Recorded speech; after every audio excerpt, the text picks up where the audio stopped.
I'm not pulling on my driveway. We all know what that means. It's time for the Drive to Work Coronavirus Edition. So I keep saying that. My opening for a while has been Coronavirus Edition, but I really haven't talking about the coronavirus. So today is Magic and the Coronavirus. So I'm going to tell the story of, or at least thus far the story, of how the pandemic has affected magic and affected me and such. So today is that story. Okay, so the beginning of this story is we have to go back to, I think, January. So in January, I am asked by our partners in China if I would come speak at, there's a convention, there's a big convention going on in China, and they wanted me to come be one of the main speakers at it. And I'd never been to China before. I was very excited. And so I said, yeah, that sounds great. I would love to come to China and speak. And then I think a few days or a week, maybe a little bit after I committed to say, yes, I'm willing to go to China, we started hearing a lot of news about there was something going on in Wuhan, China and such and that. But at the time, we weren't even 100% sure where the event was going to happen, and China's a very big place, and no one really understood the scope of what was going on in Wuhan. So early on, I was like, oh, okay, well, I should this is something going on in China. I'm potentially visiting China. Okay, I should pay attention. So I was actually paying a little bit closer attention than probably most people, just because I'm like, oh, well, I might be going to China. I need to care about this. And then as things started getting a little bit worse, I started questioning like, should I be going to China? I wasn't quite sure what was going on. And at some point, I think there was talk, maybe they postponed it, early on. But anyway, like I said, I was paying attention to this more so than normal just because I thought I might be going to China. Then I think it was early March. There is the first death in the country from someone from COVID. And where did it happen? King County. So not just my state, not just the state I live in, the county I live in. So for those who don't know, King County is basically Seattle, and the greater Seattle area is in King County. So like when the first death is reported from the pandemic, it's not like far away or from distant thing. It's like from a section of town that I've been to numerous times, right? It's well known, the area it happened in is some place I know well. And so that was a little bit freaky.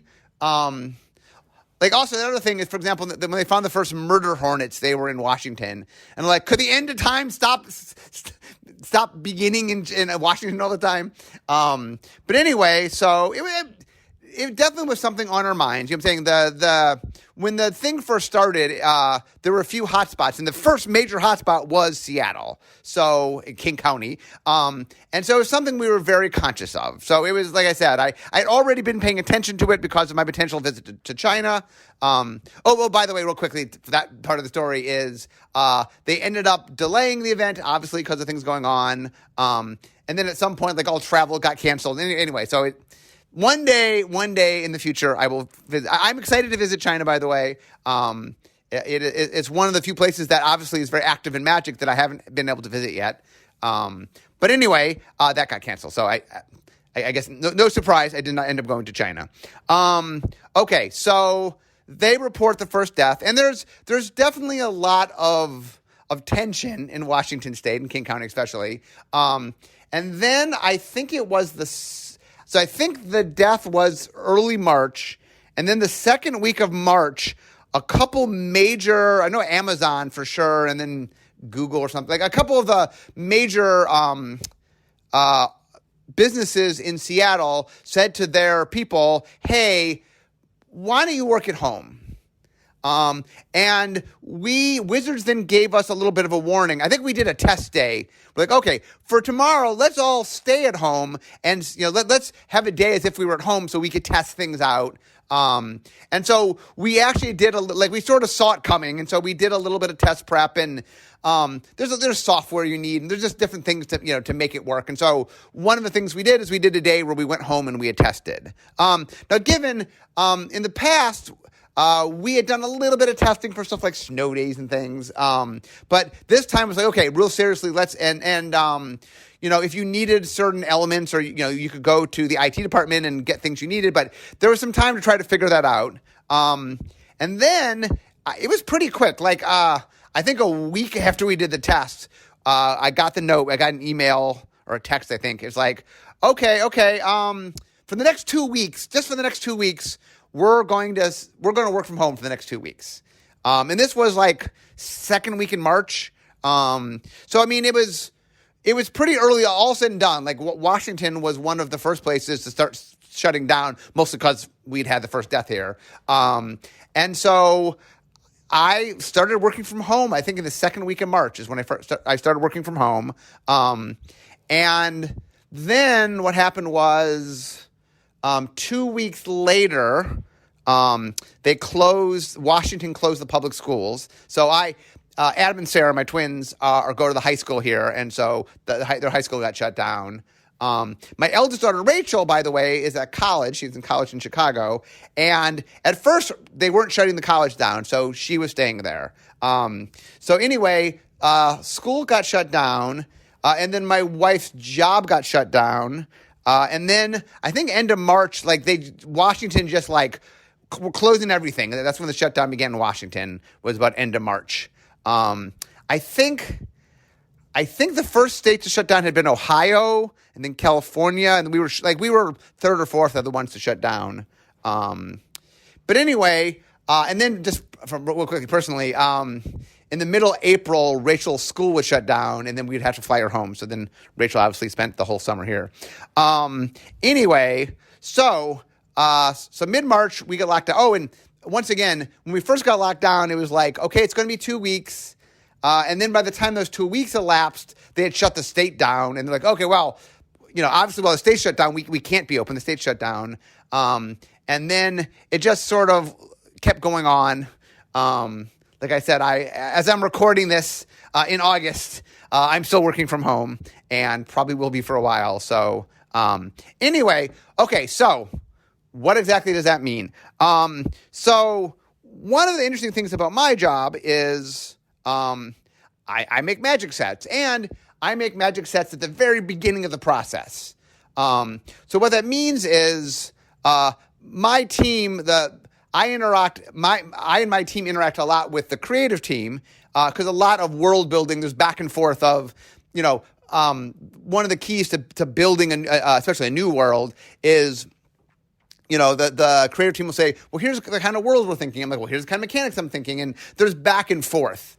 Like a good example might be like in Innistrad where I'm like, oh, once I started to figure out how we wanted to color code the monsters, I'm like, oh, well, I need to spread the monsters out. So okay, well, vampires are going to be black and red, and zombies are going to be black and blue, and werewolves are going to be red and green. Well, I didn't need to go talk with them saying, okay, well, if I'm saying red and green, that has implications. Like me choosing to do things in flavor, they have to make sense of that. And so there's a lot of that kind of back and forth. So anyway, a lot of my job, it varies from person to person. A lot of my job is meetings. And there are two basic kinds of meetings. There is what I will call more functional meetings where you're trying to get work done. And there's more informational meetings where you're in a larger group and things are being communicated to you. Sometimes in those larger groups, there's back and forth. Sometimes you're sharing information. Like a good example would be card crafting, where we're talking about some topic. And so there's discussion that goes on in card crafting. But it's a larger meeting usually where somebody starts by talking about whatever the issue is and bringing up all the relevant points about the issue so everybody's up to speed. And then there's conversation about it. There's stuff like Tuesday Magic Meeting where that's more of people are giving us information. We have a lot of speakers come talk to us, so we're aware of what's going on in different parts of the company or different parts of the product. Because R&D is at the start of the product, and there's a lot of people downstream from us. Once we're done, there's a lot of other work that gets done that has to be produced, and there's a lot of different between organized play and digital and printing and editing, and although editing technically is R&D, but there's a lot of stuff past us handing off the cards. Okay, so, and then the other big part, obviously, my job is the design part, right? Making cards. So what we found was you probably could boil down my job into three major components, which is sort of the meetings, the design part, literally making cards, making mechanics and cards, and then playtesting. So what we found was the meetings worked fine. I mean, to be honest, when you're sitting in a room talking to somebody, there's a different dynamic, y'all being in your own place than rather than being in the same room together. And one of the things that we do a lot when we're in the same room together is we make use of the whiteboard. And sort of how we use the whiteboard. I mean, there's things you can do online that are, but there's something about the dynamic of being live that is a very different animal. So, that is definitely something that is different. But the general sense of just talking back and forth, that part is actually translated exceedingly well. Well, in fact, it's funny. If you had asked me a year ago, okay, you're going to be at home and have to do your job at home and you can't leave, how effective would you be? I would have thought less effective than we've actually been. I mean, kind of the necessity of having to do this has been interesting to learn stuff. So the actual meeting part has been pretty good. The one big change that has gone on is the way I normally run my vision designs is we'll meet twice a week for 2 hours a week. 2 hours a day. Twice a week for 2 hours. That's harder to say than it should have been. Twice a week for 2 hours. That's normal. So we do 4 hours of meetings a week. What we found in this new system is rather than do 2-hour meetings, we tend to do 4 1-hour meetings. The dynamic of it is actually a little bit easier to do a little bit every day in smaller meetings than it is to sort of sit in one. That's one of the biggest things we've discovered is that part of what we're trying to do in this new world here is figure out the dynamic to how make things work. So it turned out that the smaller meetings, the bite-sized meetings work a little better for online. So we switched over to that. The informational meetings still go on so for a lot of you probably working at home as well, but like essentially there are meetings where everybody gets to talk. Like there's meetings where everybody's ahead and anybody can talk. And then there's meetings where only certain people can talk and it's more of a presentation. Wizards will do, like whole employee town hall type things. And then even in R&D, like the Tuesday Magic meeting, for example, still happens, but it's more presentations. Like the way it works there is you can ask questions, like there's a thread to ask questions and stuff. So you can ask questions in the thread. But anyway, the larger group meetings are happening. The individual, the team meetings are happening. The trickiest part of the whole thing of being at home has actually been playtesting. We've found solutions, and it's not like we are playtesting. So it is something we've found ways to do, but it's not like if you had asked me, for example, in a meeting of talking in meetings, I would have said, I don't know, maybe in person's better. And like, it's different, but actually it's been just as productive. Playtesting's been a little bit harder. I mean, not that we haven't playtested, not that we aren't playtesting. We are. We're actually doing a lot of playtesting, but it's definitely been the thing that it's not as smooth as just shuffling cards and playing somebody right across from you. That's the largest differential to me. It's the thing that like we're always sort of trying, like it's the one thing that if you told me like, okay, we're here for another year, it's the thing that I would spend more time on just because we've found workarounds and there's numerous different workarounds, but it's the kind of thing that I think has the biggest differential. The other interesting thing, the final part of it is the design part, right? And that part, one of the byproducts of being at home is there are a lot of distractions that happen at work, some of which are good. One of the biggest things that is different for me is what you call crosstalk. So a crosstalk means I'm at my desk, I'm talking about something with, like Ari sits right next to me. So I'm talking something with Ari and, hey, we're in the pit, we're there. Other people might hear us talking and it's very common to chime in on a conversation. So Ari and I might be talking about a set that he and I are working on, but somebody else who's sitting 2 desks down who's not on that team might hear it and just chime in an opinion. You know what I'm saying? And so the biggest thing that is different to me is there's less crosstalk. And we're trying to find ways to mimic some of that. Like one of the interesting things is there are people, for example, that I saw every day at work that now I don't see as much just because I'm not directly in meetings with them. Where, like, for example, Eric Lauer, who is my equivalent on set design, Eric and I our desks are right near, we're like kitty corner from each other. But anyway, back when I was in the office every day, Eric and I talked all the time just because we're right near each other. And now we have to sort of go out of our way to talk to each other just because he and I don't overlap in meetings. He's doing set design, I'm doing vision design. I mean, every once in a while we overlap, but it's more infrequent than frequent. And so somebody who I used to talk to every day, I have to go make more effort to talk to rather than something that just kind of happens. That is my biggest, in fact, the biggest difference, playtesting is a part of it. And then the crosstalk.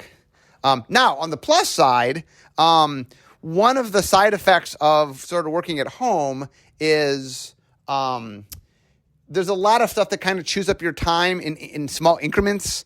And one of the things I found hard was trying to find time to design at work. When I literally just have to design cards, is harder than it is at home. At home, I just have blocks of time. Like, your schedule is so regulated because it's just like you choose when you're interacting with people, where a lot of times at work, what would happen is, I'm in the middle of doing something, but then I hear something. So you get dragged off into things. There's a lot of positive to that. There's a lot of positive to, this thing I didn't know about, I hear about it, and then I get involved in. But there's also negative in that there's a lot of sort of time chewing that happens.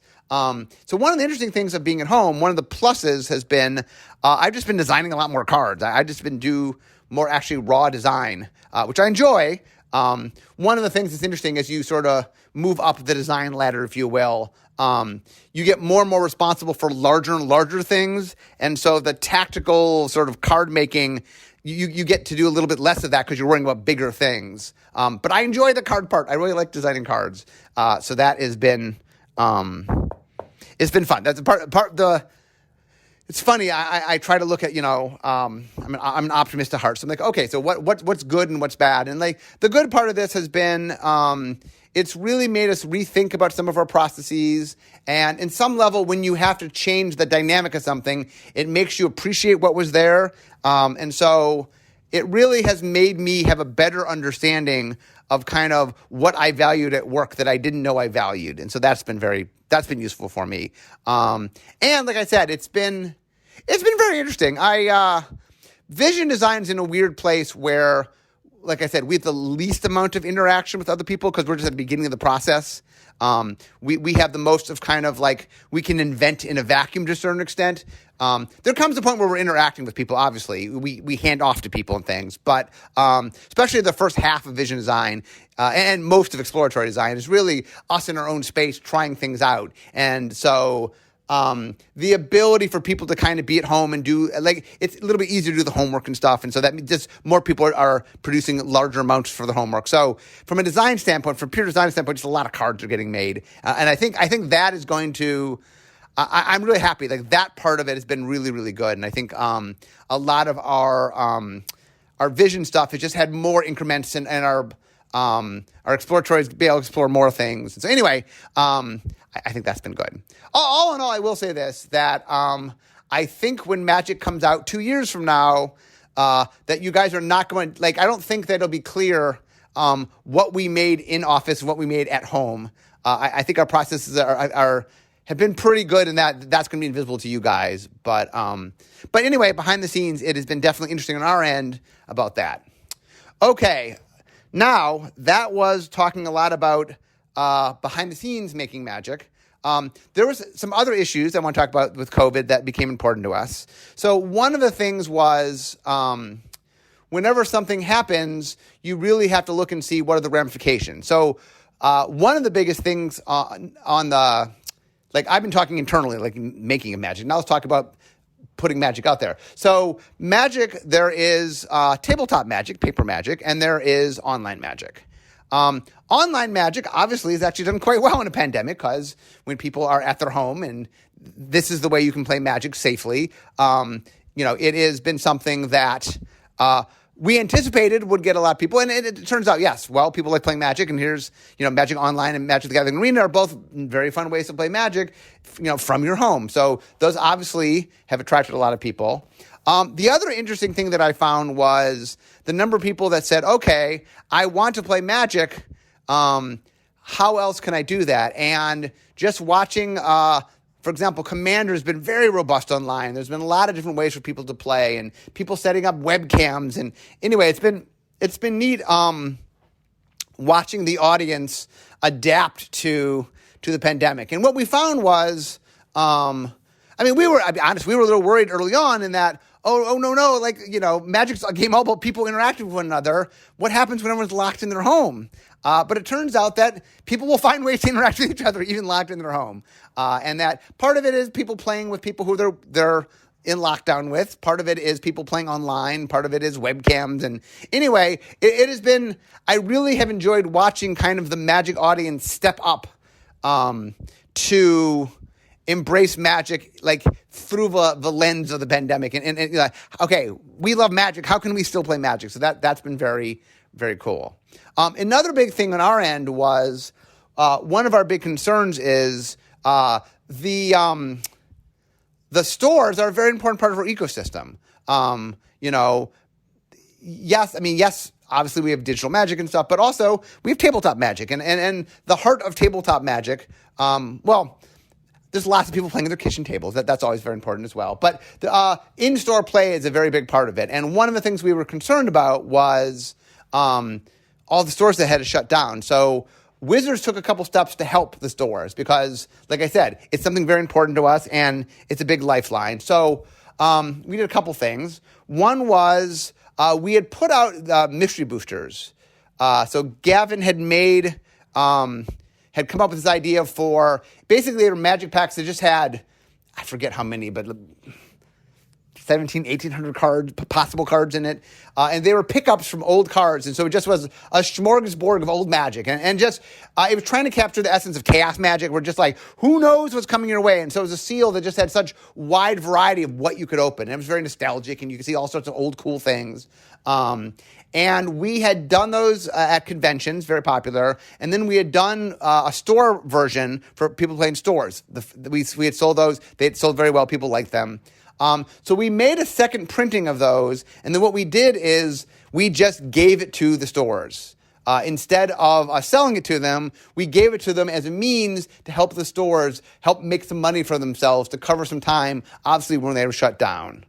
Another thing that we had done is we also worked with Magic the Gathering Arena so that people could run events sort of on Arena but connected to a store to allow store owners to sort of get their players linked together so that, help keep some. One of the big things about the lifeblood of stores is the bond that happens between all the players, the regulars of the store. And so we created a system so store owners could set up and let the regulars play against each other online.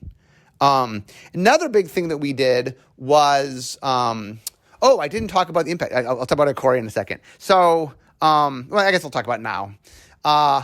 One of the things I was going to say is we allowed them to sell pre-release kits. I'm getting there in a second. But one of the other things we did is we allowed the stores to normally, if you want to play in a pre-release, you have to play in the store. And for the first time ever, we allowed stores to sell pre-release kits to let people play at home for the pre-release, to play in their home with the people they were obviously at home with.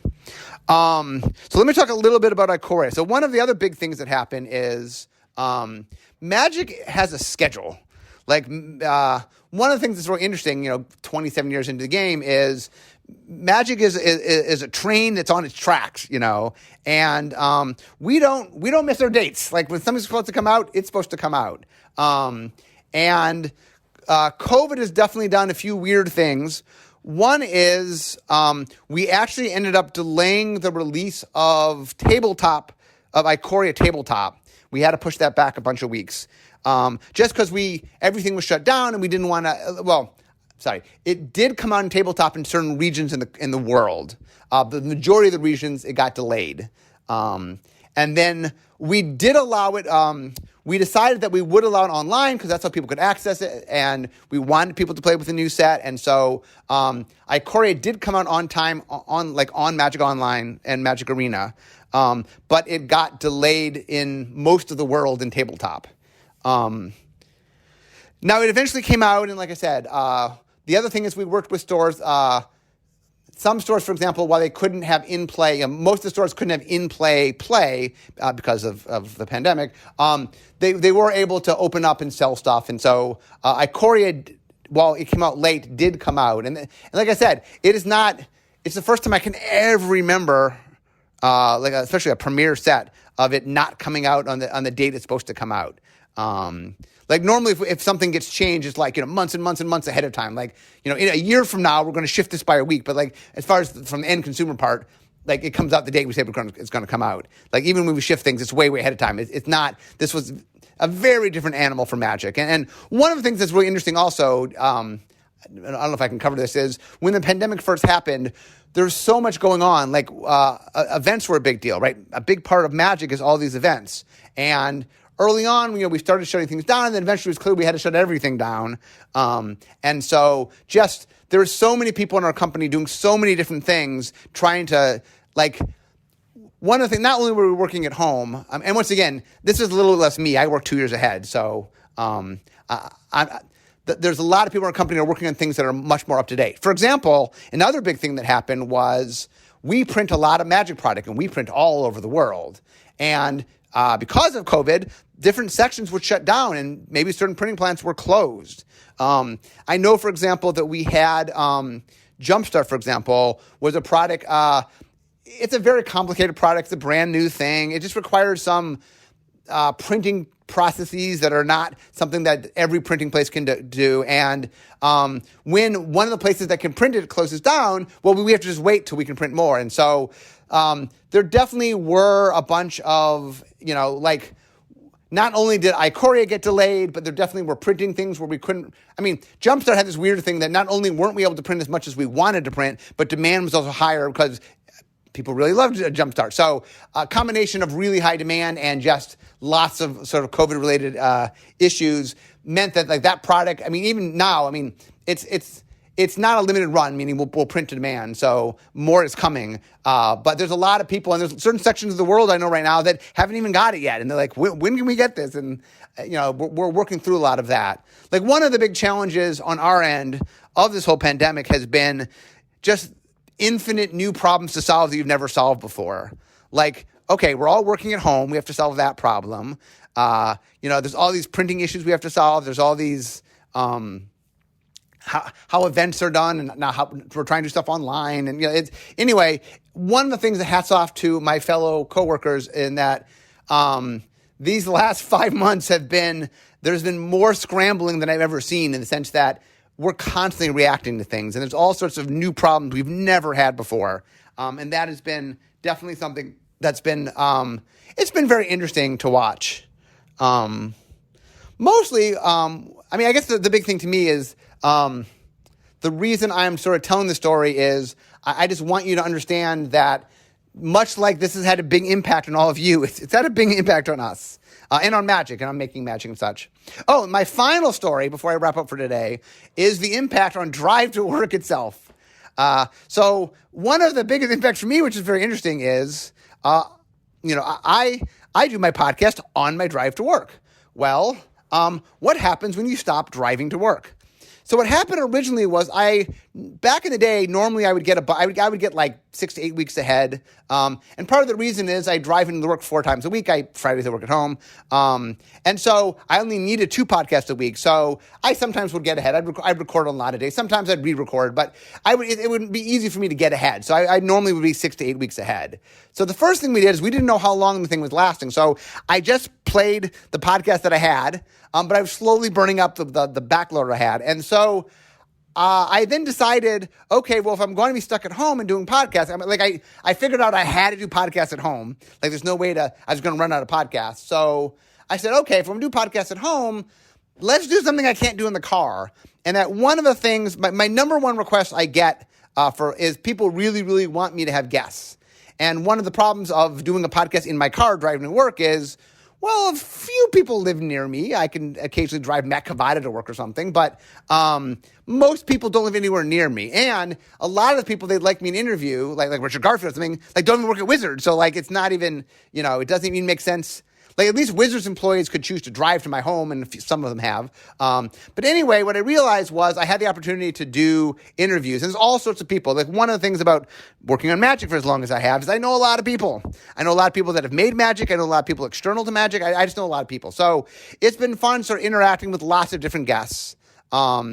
And I honestly didn't know how long the pandemic was going to last. Like I didn't know how long we'd be stuck at home. So I was like, oh, well, I'll just do interviews until this is done. And then eventually I'm like, oh, okay, this is not ending for a while. So I decided, okay, I do enjoy these sort of solo podcasts. I said, okay, what we'll do is I'll continue doing the interviews because those have been really fun to do. The audience seems to really like them. But I'll revert back to having one of them be my normal sort of monologue podcast, if you will. So... But anyway, so that's what's going on. So my plan right now is to do one interview a week and one sort of solo podcast. I'd love to get feedback on that, by the way. If you guys are like, more solo podcasts or we love the interview, whatever, I'd love to hear from you what you guys like. And also, are there people you'd love for me to interview that I haven't interviewed yet? I'd love to get requests on people you think would be cool interviews. Anyway, what I'm saying is I would love some feedback on what you guys would like. I'm... Just like we're adapting Making Magic, I'm adapting and making my podcast. So, like right now, I'm walking in my basement recording my podcast. This is not normally how I do my podcast.